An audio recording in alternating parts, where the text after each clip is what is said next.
Merhaba değerli arkadaşlarım. Hepiniz bir videomuza da hoş geldiniz, sefa geldiniz. Arkadaşlar tabii bu sezonda herkese ben başarılar diliyorum önceden. Artı Ramazan ayına içindeyiz. Mübarek Ramazan ayının da hepinize hayırlara vesile olmasını diliyorum. Hayırlı Ramazanlar diliyorum. İnşallah sağlık ve sıhhat içinde diyorum değerli arkadaşlar. Şimdi değerli kardeşlerim, bugün Bundesliga galerisindeki durumumuzu paylaşmak istedim. Arkasından geçen sezon birkaç sezon aradan sonra dörtlü bir kupayla kapadık. Bununla ilgili de kısa kısa sizle paylaşımlar yaparak videoyu kapatmak istiyorum. Arkadaşlar Bundesliga galerisinde 198 karttan gördüğünüz gibi 183'ünü açmış durumdayız. Yani aslında fena gitmedi değerli arkadaşlar. Fena değil. Şu anda hani oldukça iyi ama ben öyle tahmin ediyorum ki çoğu dikkat ederseniz bakın hep bir tane bir tane bir tane yani çok iyi verdi ilk sezon için. Ama ikinci sezonda e, bunların bir kısmını tamamlayabiliriz. Belki bir kısmını tamamlayamayacağız. Yani büyük ödülü almak gene çok zor. Hep dönüşüm kartların geleceğini düşünüyorum, tahmin ediyorum. Bakalım sezon sonunda nasıl bir tabloyla karşılaşacağız? Bunu da sizinle paylaşırım. Sizlerin de durumlarını lütfen şu anki durumlarını bilmek isterim. Yorumlara yazarsanız, paylaşırsanız da çok sevinirim değerli arkadaşlar. Gördüğünüz gibi arkadaşlar yani oldukça ilk sezon için cömert davrandı diyebilirim. İlk sezon için tamamladığımız takımlar ortada.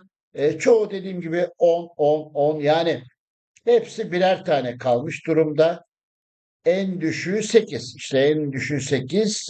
Yani oldukça cömert bir sezon, ilk sezon olarak kartlar çıktı diyebilirim. Bakalım ne olacak? Hep beraber bunu göreceğiz, paylaşacağız diyorum değerli arkadaşlar.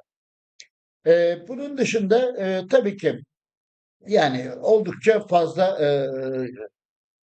dönüşüm kartı geleceğini tahmin ediyorum. Burada bu sezon efsanevi bir paket eklemiş. Bir tane demiş garanti eder. Bu da dönüşüm telafi kartla mümkün olabilecek demiş ama 2500'de puan yani bu puanı tamamlamakta neredeyse imkansıza yakın diyebiliriz.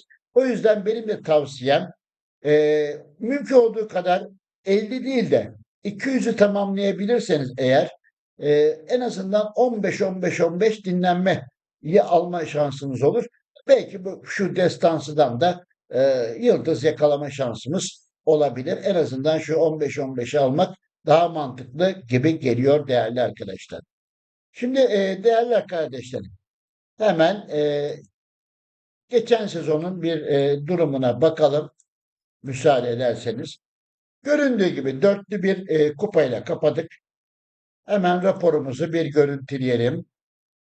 Dörtlü bir taç, 52 galibiyet, %100 galibiyet oranı, 418 attığımız gol var ve hemen neler yaptık bununla ilgili de sizlerle bilgi paylaşımını yapmak istiyorum değerli arkadaşlar. Lütfen sizler de yorumlara geçen sezonla alakalı görüş ve düşüncelerinizi de yazarsanız tekrar sevinirim değerli arkadaşlar. Şimdi geçen sezon diyeyim daha doğrusu geçen sene değil, geçen sezon 78 puanla tamamladık. Şu ikinci rakip bize çok yakındı değerli arkadaşlar. Çok yakındı. İki maçta da onu mağlup ettik. Onun dışında diğerleri biraz daha aşağılardaydı. Dolayısıyla iki takım arasında geçti diyebilirim. Ama biz rakibimizle direkt rakibimizle oynadığımız iki karşılaşmayı da alınca dolayısıyla hiçbir yenilgi ve beraberlik yüzü görmeden %100 bir galibiyette devam ettik. Cesur göründüğü gibi 72 tane gol attı. 72 golle gol krallığını elde etti. Asistlerde de DMC olan Tarık Özdoğan 45 asistle de e, birinci sıraya yerleşti diyebiliriz. E, Onun dışında güzel bir sezonu geçirdiğimizi lig için söyleyebilirim değerli arkadaşlar.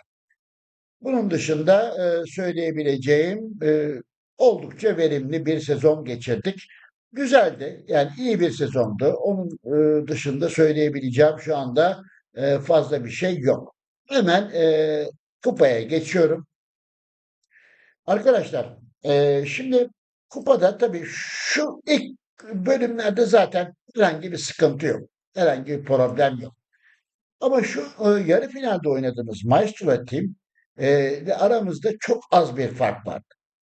Yani şu yarı finali geçen kesinlikle finali alacaktı değerli arkadaşlar. İlk maçta 7-3'lük bir galibiyet aldık. Çok güzel bir galibiyet aldık.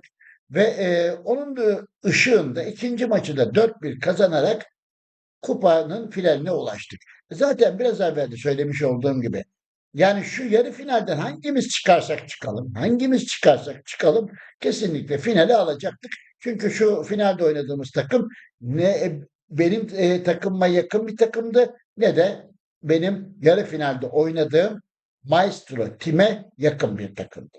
Dolayısıyla böyle bir erken final yaptık ve buradan da biz galip çıkınca kupada da %100 galibiyette.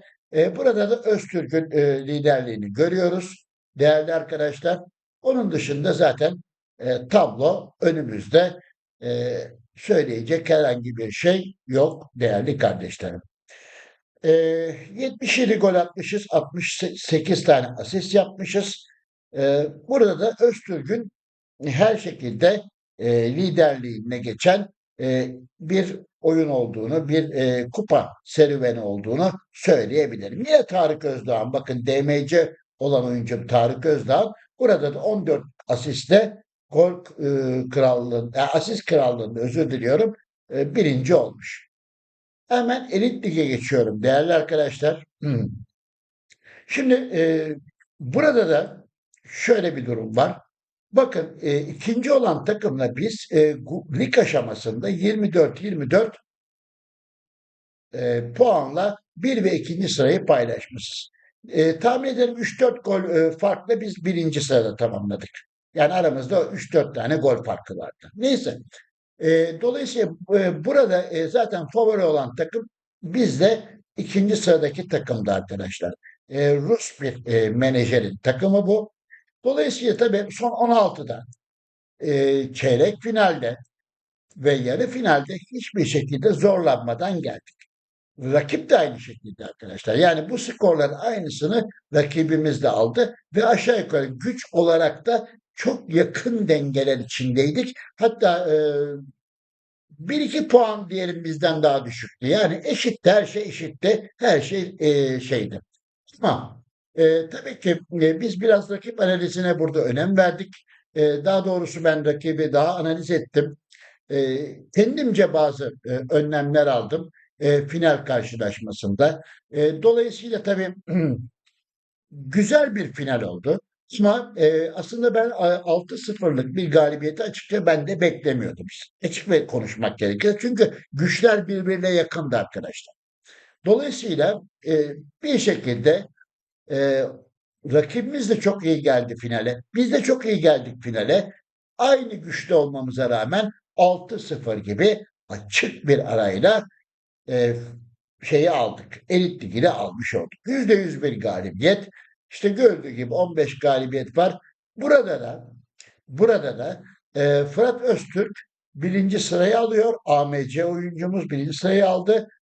Onun dışında yine derecede de Fırat Öztürk var. Sağ kanat oyuncumuz da asiste 24 asistle Elit Lig'de bize katkı vermiş değerli arkadaşlar. Nihai kupa için söyleyecek bir şey yok. Zaten dediğim gibi Altın Lig'den gelen takım bizimle herhangi bir şekilde rakip olabilecek bir takım değil. Şimdi tabii geçen sezona baktığımız zaman gerçekten altın eldivenimiz. Her şekilde altın eldiven diyebiliriz.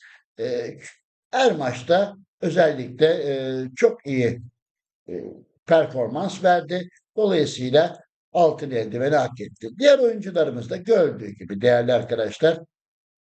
Cesur tabii çok önemli bir oyuncu. Özellikle Serkan Tok'un arkasından geldi. Altyapıdan geldi. Zaten biliyorsunuz ben hep altyapıdan oyuncu çıkartıyorum. Oraya çok önem veriyorum. Bunu sizlere de zaten hep tavsiye ediyorum. Değerli arkadaşlar, 52 maç oynamış, 119 gol attı arkadaşlar. 119 gol attı. 37 asist üretti. Gerçekten son derece iyi bir başlangıç yaptı kariyerine diyebiliriz değerli arkadaşlar. Bunun dışında diğer tabii ki oyuncularımız da görüldüğü gibi e, bu da altyapıdan gelmişti. Diğer oyuncularım gibi. İlk sezon ben bir belki aslında videomda bundan bahsetmiştim. Yani ilk sezon pek fazla kullanmayın gençten gelen oyuncuları diye. Ben de ilk sezon zaten çok fazla kullanmadım. Özellikle Gölbaşı'nın yani 29 yaşında. Dolayısıyla artık yavaş yavaş o da sona doğru geliyor.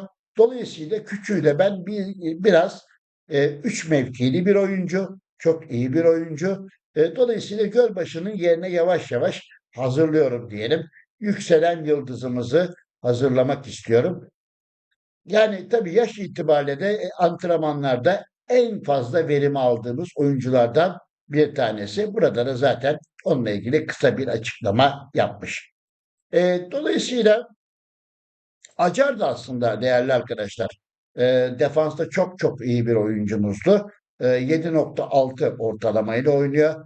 Yani benim için tabii 8 ve üstü daha iyi ama 7,6'da ortalama sezon derecesi olarak fena bir derece olmadığını söyleyebilirim.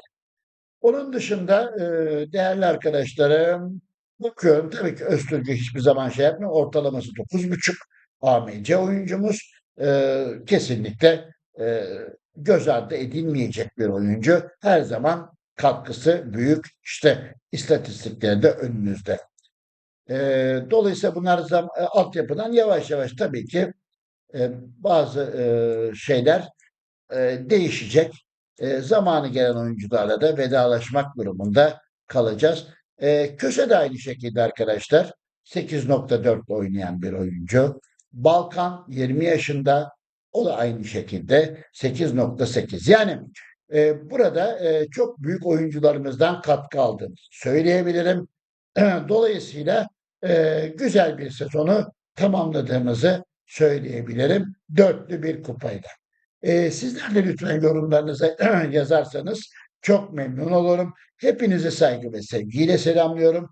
Bir başka videomuzda tekrar görüşmek üzere. Hoş kalın, esen kalın.